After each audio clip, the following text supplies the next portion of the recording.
नमस्कार दोस्तों, मैं चंदन कुमार आप सभी का एप्पल क्लासेस में स्वागत करता हूं। आज हम लोग तीसरा अध्याय विज्ञान के धातु एवं अधातु, जो कि आपका Bihar board NCERT based syllabus है। ठीक है, तो बिहार बोर्ड के लिए हम लोग पढ़ रहे हैं, तो बिहार बोर्ड के लिए ही हम लोग देखेंगे। धातु में यहाँ पर हर्षुकार छूटा हुआ है, तो आप हर्षुकार लिख लीजिएगा, धातु एवं अधातु। कल जैसा कि है कि मैंने आपको धातु और अधातु के बारे में बताया था, तो चलिए आज हल्का सा आपको फिर से डिस्क्रिप्शन दे देता हूँ। धातु हम लोग किसे कहते हैं? तो धातु किसे कहते हैं? वैसा तत्व, कल ये भी मैंने बताया था, आपको यहाँ पे तत्व याद रखना है। वैसा तत्व जो अघात वर्धनीय हो, तन्य हो, मतलब जिससे तार खींचा जा सके, जो उष्मा को एक जगह से दूसरे जगह जाने के लिए दे, रास्ता दे, या फिर विद्युत का जो सुचालक होगा, और वो तत्व जो है चमकीला हो, कठोर हो, तो उसे आपको क्या कहना है? धातु कहना है। और इसका जो है आपका भौतिक गुण भी बताया था। भौतिक गुण में बताया था कि किसी को पीटने के बाद चादर के जैसा किया जा सकता है, तो वो क्या कहता है? आघात वर्धनीय कहलाता है। पीट करके हम लोग जब तार निकाल लें तो वो तन्य कहलाता है। यदि एक कोना उसका गर्म करे किसी भी तत्व का और उसका दूसरा कोना गर्म हो जाए, तो वो विद्युत उष्मा का सुचालक कहलाता है। यदि एक कोना पर हम लोग विद्युत डालते हैं, यदि दूसरे कोना तक उनका विद्युत पहुंच जा रहा है, तो वो विद्युत का सुचालक कहलाएगा। ठीक है, ये सारे धातु के गुण थे, कल मैंने आपको ये बता चुका था। और अधातु के बारे में भी बताया था मैंने। अधातु के बारे में मैंने क्या बताया था? जिनमें विद्युत धनात्मक नहीं हो, अघात वर्धनीय नहीं हो, तन्य नहीं हो, उष्मा तथा विद्युत का सुचालक नहीं हो, वो कुचालक हो, ज्यादा चमकीला नहीं हो, या फिर कठोर ज्यादा नहीं हो, वो क्या कहलाता है? आपका अधातु कहलाता है। धातु के लिए मैंने आपको क्या बताया था कि आप लोहा याद रख सकते हैं। लोहा का जो भी गुण आपको देखने को मिलता है, आप क्या बोल देंगे? ये क्या है? धातु है। और वहीं पे अधातु के लिए आप क्या याद रख सकते हैं? लकड़ी। लकड़ी का आपको जो भी गुण देखने को मिल जाएगा, लकड़ी, वो क्या हो जाएगा? आपका अधातु हो जाएगा। ठीक है, आज जो हम लोग यहाँ पे डिस्कशंस करेंगे धातु के रासायनिक गुण। कल मैंने बताया था कि गुण जो है दो प्रकार का, एक भौतिक गुण और दूसरा रासायनिक गुण। भौतिक गुण कल हम लोग पढ़ चुके थे धातु का। आज जो है हम लोग कौन सा गुण देखेंगे? रासायनिक गुण। रासायनिक गुण के बारे में मैंने कल बताया था आपको कि जब यहाँ पे दो तत्व आपस में अभिक्रिया करता है, मिलता है, तो वो क्या करता है? एक नए पदार्थ का निर्माण करता है। क्या करेगा? नए पदार्थ का निर्माण करता है। किनके अंदर होता है? रासायनिक गुण के अंदर होता है। जबकि भौतिक भौतिक गुण का हम लोग यदि बात करें, तो भौतिक गुण में क्या होता है? रंग, रूप, आकार आदि में आपको क्या देखने को मिलेगा? परिवर्तन देखने को मिलेगा। यहाँ पर कोई भी नया पदार्थ का निर्माण नहीं होगा, तो वो क्या कहला जाएगा? आपका भौतिक गुण कहला जाएगा। जब यदि नए पदार्थ का निर्माण हो रहा है, तो आप क्या बोल देंगे? ये क्या है? रासायनिक गुण है। तो आज जो है हम लोग धातु के रासायनिक गुण को यहाँ पर देखेंगे। तो चलिए आगे बढ़ते हैं।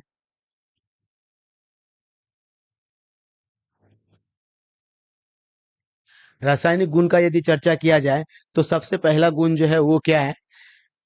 कि सभी धातु जो है ऑक्सीजन के साथ संयोग करके क्या बनाते हैं? ऑक्साइड बनाता है। ठीक है, ऑक्साइड बनाने का मतलब क्या हो गया? सॉरी, धातु क्या है? सोडियम है, कैल्शियम है, मैग्नीशियम है, एल्युमिनियम है, सिलिकॉन है, आयरन है। ये सब क्या है? आपका धातु है। जब इनके साथ कोई भी धातु क्या करेगा? अभिक्रिया करेगा, तो वो क्या बना देगा? ऑक्साइड बना देगा। अभी जैसे यहाँ पर देखिए, Na क्या हो गया? आपका सोडियम हो गया। यहाँ पर गलत लिखा हुआ है। जैसे यहाँ पे मैं लिख दे रहा हूं, दोबारा आप देख लेंगे। सोडियम जो है ये किसके साथ अभिक्रिया करता है? ऑक्सीजन के साथ। तो जब सोडियम ऑक्सीजन के साथ अभिक्रिया करेगा, तो ये क्या बना देगा? सोडियम ऑक्साइड Na2O बनाएगा। ठीक है, क्या बनाएगा? Na2O। जैसा कि हम लोग जानते हैं, आपको 9 क्लास में मैंने बताया था, सोडियम का जो परमाणु संख्या है वो कितना होता है? 11 होता है। Na बोलने का मतलब सोडियम। परमाणु संख्या कितना है सोडियम का? 11 है। तो 11 जब है, तो इसका बाहरी कक्ष में जो इलेक्ट्रॉन होगा वो कितना होगा? 2, 8 और 1। मान लीजिए कि सोडियम है, तो इसका बाहरी कक्ष में कितना इलेक्ट्रॉन है, एक इलेक्ट्रॉन है। और ये जो है इस एक इलेक्ट्रॉन को क्या करना चाहेगा, खोना चाहेगा और ऑक्टेट प्राप्त करना चाहेगा। ये जब ऑक्सीजन के साथ जाएगा अभिक्रिया करने के लिए, तो ऑक्सीजन का परमाणु संख्या कितना होता है, O2 का परमाणु संख्या जो है वो कितना होता है आपका, 8 होता है। कितना होता है, 8। और ये जो डिस्ट्रीब्यूट किया जाता है किससे, 2 और 6 के रूप में किया जाता है। अब देखिए यहाँ पे 2 और 6 के रूप में, तो ऑक्सीजन का बाहरी कक्षा में जो है कितना इलेक्ट्रॉन बचा हुआ है आपका, 6 इलेक्ट्रॉन है। कितना इलेक्ट्रॉन है, 6 इलेक्ट्रॉन। इसको कितना इलेक्ट्रॉन चाहिए, यदि 2 इलेक्ट्रॉन इसको मिल जाएगा तो ये क्या प्राप्त कर लेगा, ऑक्टेट। और यहाँ पर जो है सोडियम कितना इलेक्ट्रॉन खोने के लिए तैयार है, सोडियम का बाहरी कक्षा में 1 इलेक्ट्रॉन है। तो यहाँ पर जो है सोडियम जो है, कितने सोडियम हो जाएगा, 2 सोडियम जब आएगा ऑक्सीजन के साथ मिलेगा, तब ये क्या बना देगा, एक बॉन्ड बनाएगा, आबंध बनाएगा, जिसको हम लोग क्या बोल देंगे। अब देखिए यहाँ पे 2 सोडियम, 1 सोडियम, 2 सोडियम। जब इस अभिक्रिया को लिखेंगे तो हम लोग क्या लिखेंगे, Na2। और ऑक्सीजन का संख्या कितना है, 1 है। तो इसीलिए क्या लिख देंगे, Na2O लिख देंगे। ये आपका क्या हो जाएगा, अभिक्रिया हो जाएगा। ठीक है, ये आपको समझ में आया होगा। Na2O2 ये कैसे अभिक्रिया करके Na2O बना। ठीक है, क्योंकि हम लोगों को परमाणु संख्या याद करना रहता है। आप लोगों को मैंने बताया, याद करने के लिए भी बताया था कि परमाणु संख्या किस प्रकार से याद करेंगे, वो मैंने आपको 20 तक लिखवाया भी था। यदि आपको याद नहीं है तो वो आपकी गलती है, आप याद कीजिए, क्योंकि आपको एग्जाम में खुद से बनाना पड़ेगा, मैं वहां पर नहीं बनाऊंगा। ठीक है, तो आप इनको क्या बोलेंगे, जो Na2O आया है ये क्या कहला जाएगा, सोडियम मोनोऑक्साइड। सोडियम क्या है आपका, धातु है। क्या आप इनको बोलेंगे, धातु। धातु जब किसके साथ अभिक्रिया किया, ऑक्सीजन के साथ अभिक्रिया किया, तो ये क्या बना दिया आपका, ऑक्साइड। तो आपको याद रखना है, जब भी ऑक्सीजन किसी धातु के साथ अभिक्रिया करता है तो वो क्या बनाता है, ऑक्साइड का निर्माण करता है। किसका निर्माण करेगा, ऑक्साइड का निर्माण करेगा। ठीक है, अब चलिए यहाँ पे देखिए, मैग्नीशियम भी क्या है आपका, एक धातु है। जब ये किसके साथ अभिक्रिया करेगा, ऑक्सीजन के साथ अभिक्रिया करेगा, तो फिर से ये क्या बना देगा, मैग्नीशियम मोनोऑक्साइड MgO बनाएगा। ठीक है, तो मैग्नीशियम का जो बाहरी कक्षा का यदि हम लोग यहाँ पर भी बात करें, तो मैग्नीशियम के बाहरी कक्षा में कितना इलेक्ट्रॉन है, यहाँ पे मैं लिख दे रहा हूं। मैग्नीशियम का जो है परमाणु संख्या कितना होता है, 12 होता है। जब इनको तोड़ा जाता है तो जो सबसे पहला कक्ष है उसमें हम लोग 2 इलेक्ट्रॉन रखते हैं, उसके बाद 8, 10, और बाहरी कक्षा में कितना इलेक्ट्रॉन हो गया इनका, 2 इलेक्ट्रॉन हो गया। ठीक है, तो यहाँ पर देखिए, जब हम लोग मैग्नीशियम लिखेंगे, Mg लिखेंगे, तो इनका बाहरी कक्षा में कितना इलेक्ट्रॉन घूम रहा है, 2 इलेक्ट्रॉन घूम रहा है। ठीक है, और ऑक्सीजन का जो परमाणु संख्या है O का, वो कितना है आपका, 8 है। तो यहाँ पर अभी तुरंत बताया कि इसको यदि तोड़ेंगे तो 2 और 6 के रूप में, 2 6 कितना हो गया आपका, 8 हो गया। पहला कक्षा में मैक्सिमम कितना इलेक्ट्रॉन होता है, 2। और दूसरा कक्षा में जो है मैक्सिमम कितना इलेक्ट्रॉन होता है, 8 होता है। हमारे पास दूसरा कक्षा में कितना इलेक्ट्रॉन है, 6 इलेक्ट्रॉन ही है। तो मतलब 2 इलेक्ट्रॉन क्या हो रहा है, कम हो रहा है। तो इन 2 इलेक्ट्रॉन को पूरा करने के लिए हम लोग क्या करेंगे, यहाँ पर ऑक्सीजन का अभिक्रिया किसके साथ करवाएंगे, ऑक्सीजन का अभिक्रिया हम लोग करवाएंगे मैग्नीशियम के साथ। 1 मिनट रुको अभी, अभिषेक इनको बताना थोड़ा, उसके बाद आना मेरे पास, चेक कर। ठीक है, तो ऑक्सीजन का इलेक्ट्रॉन कितना है, 6 है, जो कि आपका बाहरी कक्षा में है। और इनको कितना इलेक्ट्रॉन चाहिए, 2 इलेक्ट्रॉन और चाहिए अभिक्रिया करने के लिए। ठीक है, तो अब देखिए मैग्नीशियम जो है यहाँ पर क्या करने वाला है, 2 इलेक्ट्रॉन खोना चाहता है। जब 2 इलेक्ट्रॉन खोना चाहता है, देना चाहता है, तो वो किसको दे देगा, 2 इलेक्ट्रॉन ऑक्सीजन को दे देगा। तो इनके पास 8, और इनका भी बाहरी, मैग्नीशियम का भी बाहरी कक्षा में कितना हो जाएगा, 8 हो जाएगा। ये 2 इलेक्ट्रॉन यहाँ पर से उठकर इनके साथ आ जाएगा, ऑक्सीजन के साथ। तो 6 2 कितना हो गया आपका, 8।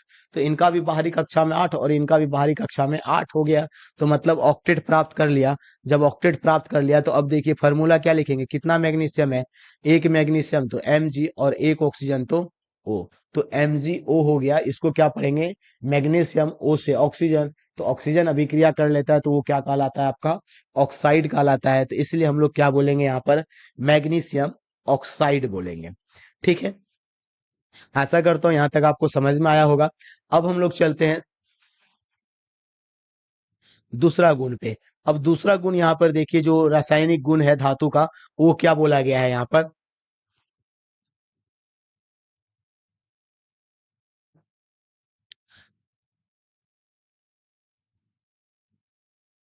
ठीक है, दूसरा गुण क्या बोला गया है, धातु अम्लों के साथ अभिक्रिया करके प्राय हाइड्रोजन गैस क्या करता है, मुक्त करता है। हाइड्रोजन गैस, तो आपको ये पता होना चाहिए कि हाइड्रोजन गैस क्या होता है। हाइड्रोजन गैस को हम लोग क्या बोलते हैं, H2 बोलते हैं। और धातु अम्ल, अम्ल में क्या होता है आपका, दो मजबूत अम्ल है। एक कौन सा अम्ल है, HCl, जिसको हम लोग हाइड्रोक्लोरिक अम्ल बोलते हैं, और दूसरा क्या है आपका H2SO4, सल्फ्यूरिक अम्ल। ठीक है, आपका ये हाइड्रोक्लोरिक अम्ल और ये सल्फ्यूरिक अम्ल। जब देखिए यहाँ पर सोडियम क्या है आपका, धातु है, इसके साथ जब अभिक्रिया करता है हाइड्रोक्लोरिक अम्ल HCl, तो किसका निर्माण करता है, NaCl प्लस H2 गैस जो है वो क्या हो रहा है, बाहर निकल रहा है। ये जो तीर का ऐसे मारा गया है, एरो मारा गया है, ये किसको दिखलाता है, ये गैस को दिखलाता है। ये गैस को क्या करता है, दिखलाता है आपका।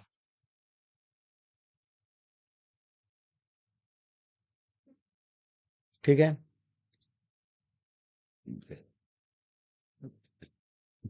यहां तक आपको समझ में आया होगा।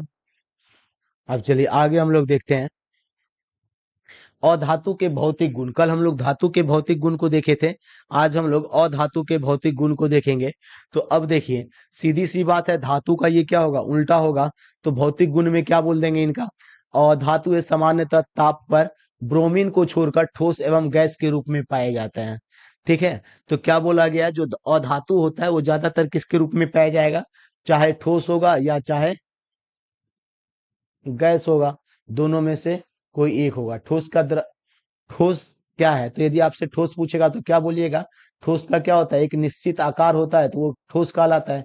और जिसका निश्चित आकार नहीं है, कोई आकार नहीं है और निश्चित आकार भी नहीं है, तो वो क्या कहलाता है, गैस कहलाता है। तो आप यहाँ पे क्या बोलिएगा, निश्चित आकार। निश्चित आकार वाले क्या कहलाएगा आपका, ठोस। और जिनका निश्चित आकार नहीं है वो क्या कहला जाएगा आपका, गैस कहला जाएगा। तो गैस किसको कहेंगे, अनिश्चित आकार को क्या कहते हैं हम लोग, गैस कहते हैं। आप इन सब को नोट में लिख लीजिएगा या फिर अपने याद रखने के लिए साइड में लिखते चलिएगा।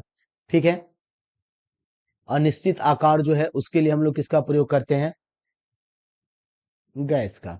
मतलब गैस का जो है कोई भी आकार नहीं होता है, ये वस्तु या फिर ये जिस वस्तु में रखा जाता है वो डिसाइड करता है कि इनका आकार क्या होगा। उसके बाद देखिए दूसरा क्या बोला है, और धातुएं प्राय भंगुर होती है। ठीक है, और धातु में प्राय कोई विशेष चमक नहीं होता है, मतलब कि ये चमकेगा भी नहीं। यदि धातु है तो वो क्या होगा, चमकेगा, ये आपको पता होना चाहिए। और धातुएं उष्मा एवं विद्युत के क्या होता है, कुचालक होता है, जबकि धातु क्या था, सुचालक था। कुचालक कहने का मतलब बिजली को ये जाने नहीं देगा या फिर उष्मा को जो है अपने से होकर गुजरने के लिए नहीं देगा। उष्मा मतलब समझ में आता है ना, गर्मी। जो आग जलाते हैं हम लोग उसको उष्मा बोलते हैं। बिजली मतलब जिससे भी पंखा चल रहा है, बल्ब जल रहा है, वो आपका विद्युत बिजली हो गया। ठीक है, पास होने नहीं देगा मतलब जाने नहीं देगा।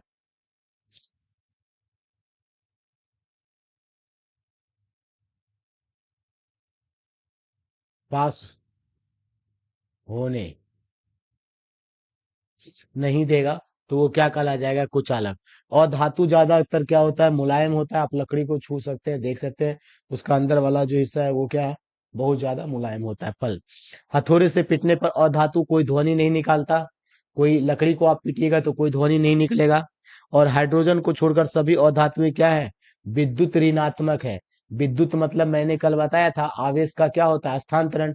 और आवेश कितने प्रकार के, दो प्रकार का, एक प्लस आवेश और दूसरा माइनस आवेश। जो प्लस होता है उसको धनात्मक बोलते हैं और जो माइनस होता है इसको हम लोग क्या बोलते हैं, ऋणात्मक बोलते हैं। तो यहाँ पर जो धातु है, धातु में सबके पास क्या होगा, माइनस चार्ज होगा। क्या होगा, माइनस आवेश होगा। और वहीं पे धातु का बात करेंगे तो धातु में क्या होगा, प्लस होगा। ठीक है, अब धातु का और धातु का अब हम लोग रासायनिक गुण देख लेते हैं। यहाँ पर रासायनिक गुण क्या है अधातु का, और धातु में ऑक्सीजन के साथ संयोग करके अम्लीय ऑक्साइड बनाता है। क्या बनाता है, अम्लीय ऑक्साइड। जैसे देखिए कार्बन क्या है आपका, सी है, तो सी मतलब क्या होता है, सी किसके लिए हम लोग प्रयोग करते हैं, कार्बन के लिए। तो सी से कार्बन, कार्बन जब ऑक्सीजन के साथ अभिक्रिया किया तो ये क्या बना दिया, कार्बन डाई ऑक्साइड। इसको हम लोग क्या बोलते हैं, CO2 को कार्बन डाई ऑक्साइड,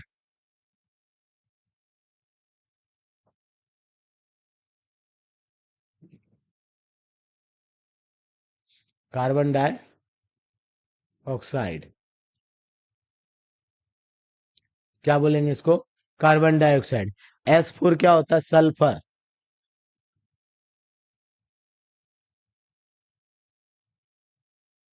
सल्फर।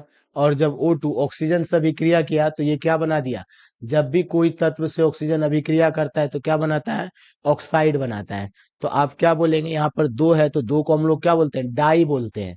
ठीक है, तो इसीलिए ऑक्साइड के आगे में डाई लिख दिए। तो यहाँ पर हम लोग क्या पढ़ेंगे इसको, sulphur die oxide,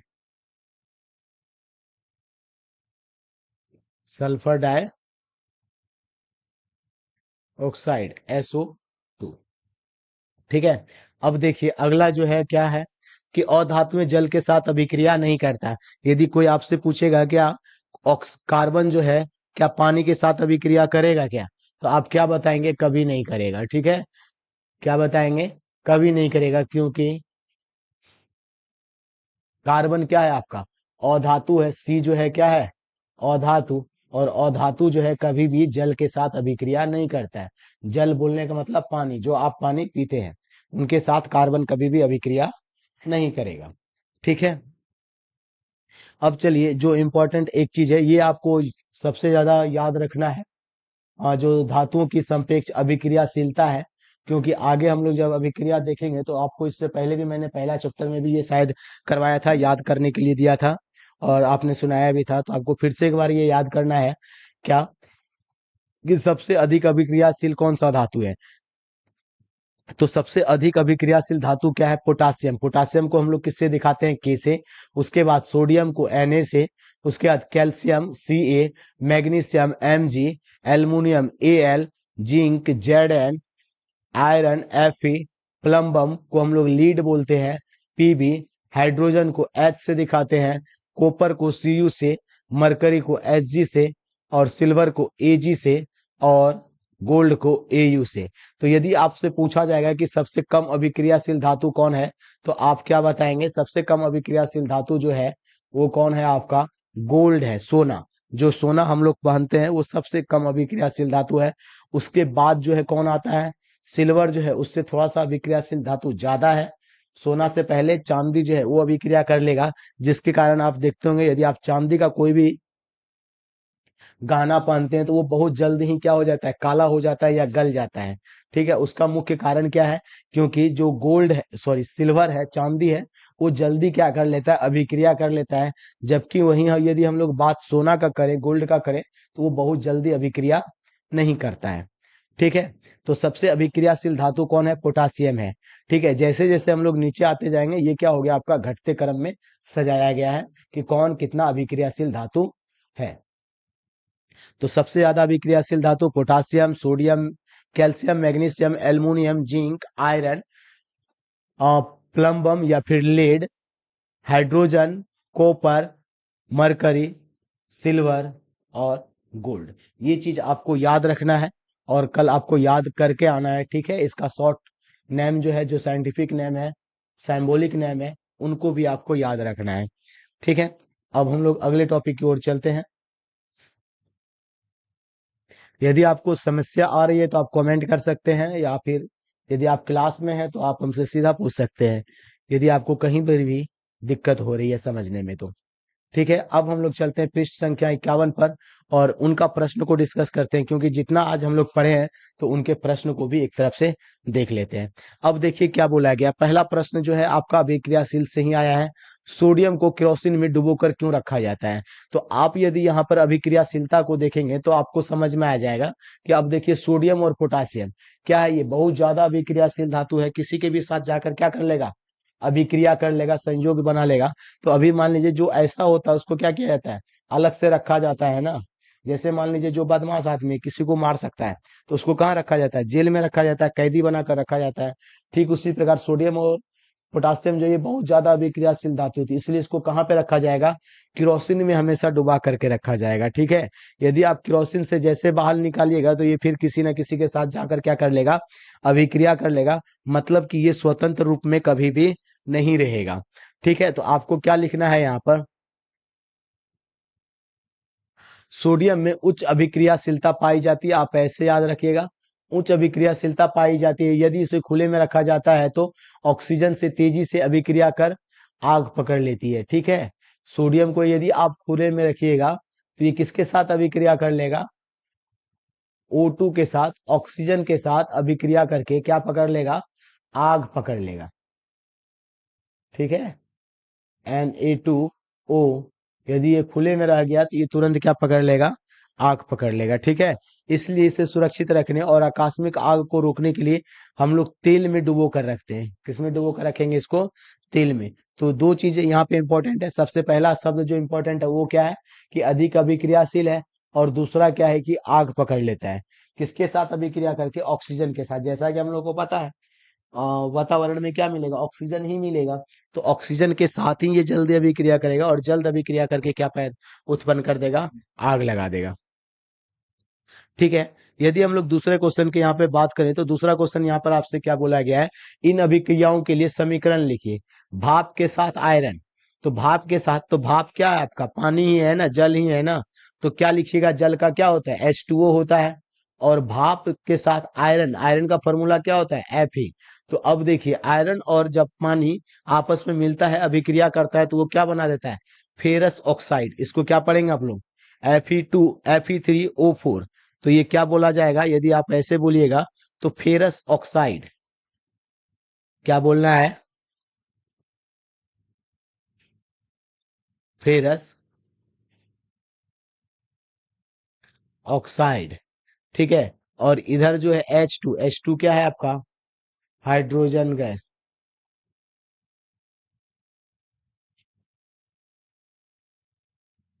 hydrogen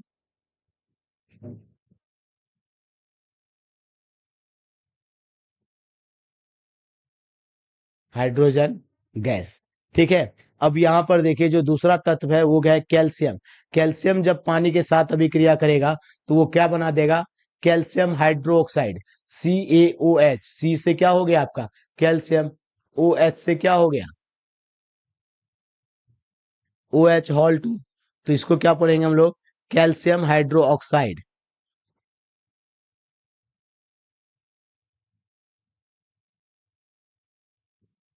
calcium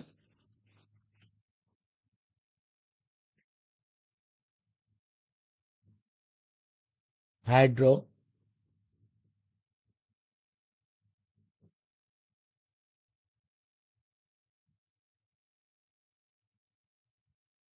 calcium hydro oxide. ठीक है, CaOH को हम लोग क्या पढ़ते हैं? कैल्शियम हाइड्रो ऑक्साइड पढ़ते हैं। ठीक है,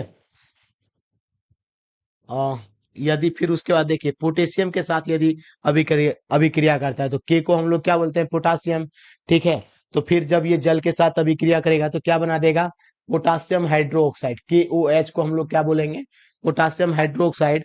प्लस हाइड्रोजन गैस बनाएगा H2 और हीट को रिलीज करेगा। यहाँ पर G लिखा हुआ है, तो G से आपको समझ जाना है G किसके लिए है? गैस के लिए है। G किसके लिए है? गैस के लिए। गैस के लिए हम लोग किसका प्रयोग करते हैं? जी का प्रयोग करते हैं, या फिर इस प्रकार से हम लोग तीर का प्रयोग करेंगे। ठीक है, अब चलिए अगला क्वेश्चन की ओर चलते हैं हम लोग। Question number 3।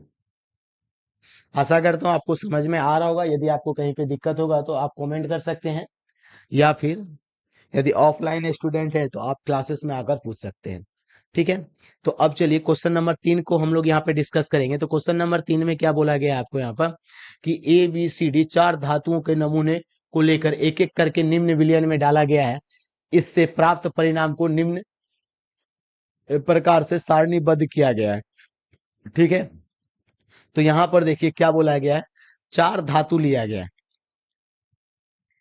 A B C D धातु लिया गया है, पहले आयरन सल्फेट के साथ अभिक्रिया करवाता है तो कोई अभिक्रिया नहीं होता है। तो इसका मतलब क्या हो गया है, बी सबसे अधिक अभिक्रियाशील धातु है। कॉपर के साथ अभिक्रिया करवाता है तो विस्थापन कर देता है। जिंक के साथ कोई अभिक्रिया नहीं, सिल्वर के साथ कोई अभिक्रिया नहीं, और आयरन के साथ कोई अभिक्रिया नहीं। तो जब आयरन के साथ कोई अभिक्रिया नहीं हो रहा है, तो अब देखिए इसका मतलब क्या हो गया कि आयरन से ये मजबूत है। जब आयरन देखिए कहाँ पर है आपका, अभिक्रियाशीलता में यहाँ पर आयरन है।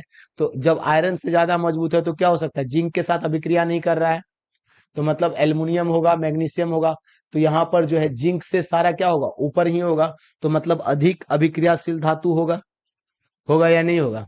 यदि कम अभिक्रियाशील रहता, कमजोर रहता, तो कोई भी मार के क्या करता, भगा देता ना। कमजोर नहीं है तो इसको भगा पाएगा कोई क्या, नहीं भगा पाएगा। ठीक है, तो आपका जो ए का उत्तर होगा वो क्या लिखिएगा आप, सॉरी क्या बोला, एक में सबसे अधिक अभिक्रियाशील धातु कौन सा है। तो अभी देखिए बी में क्या हो रहा है, विस्थापन हो रहा है, कोई अभिक्रिया नहीं हो रहा है।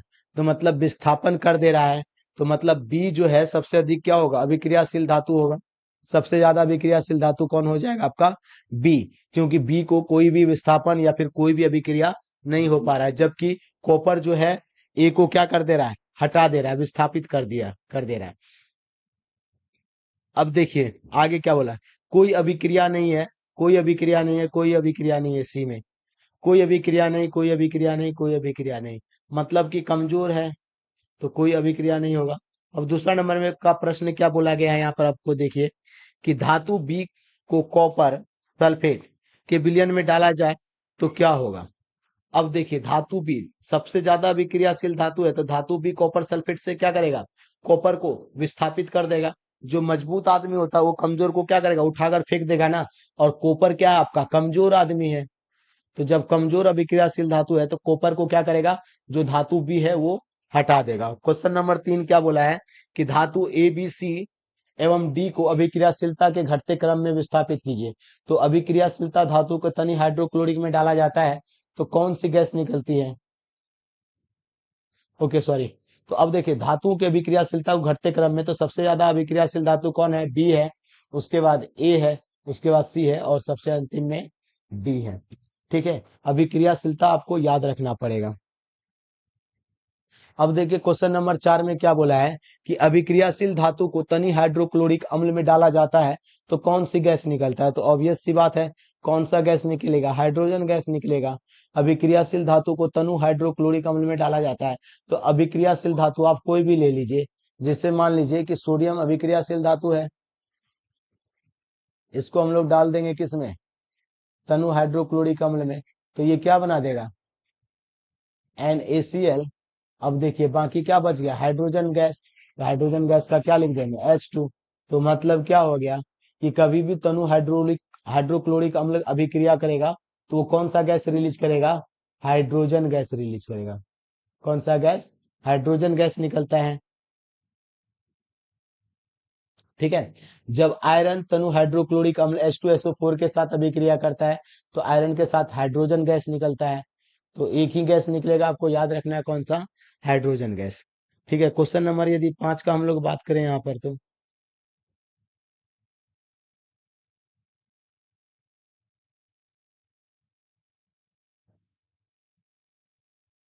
क्वेश्चन नंबर 5 देखिए क्या बोला गया है, आप ये अभिक्रिया करके भी देख लीजिएगा।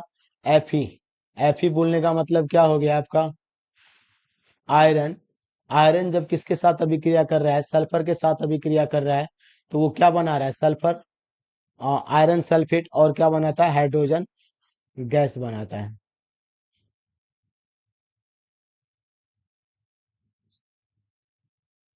ठीक है, इसमें कोई दिक्कत नहीं होना चाहिए। अब यदि हम लोग आगे बात करें, तो क्वेश्चन नंबर 5 में क्या बोला है, जिंक को आयरन सल्फेट के विलयन में डालने से क्या होता है, इसकी रासायनिक अभिक्रिया लिखे। जिंक को किसके साथ आपको डालना है, आयरन सल्फेट से विलयन को आयरन विस्थापित कर देता है। ठीक है, जिंक सल्फेट को, जिंक को आयरन से आयरन को,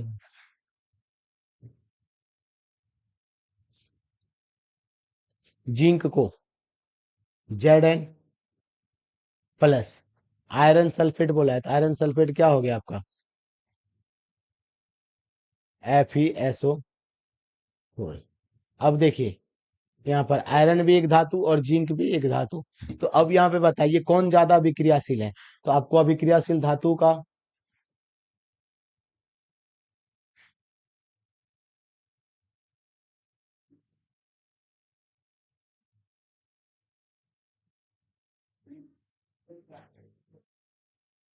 चलिए अब यहाँ पर देख लीजिए,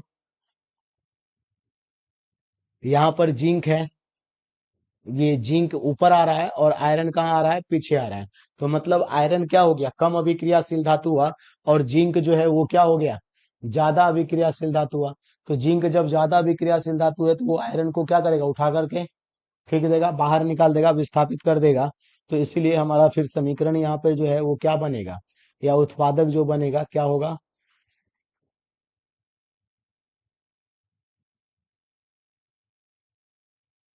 जिंक के साथ अभिक्रिया कर रहा है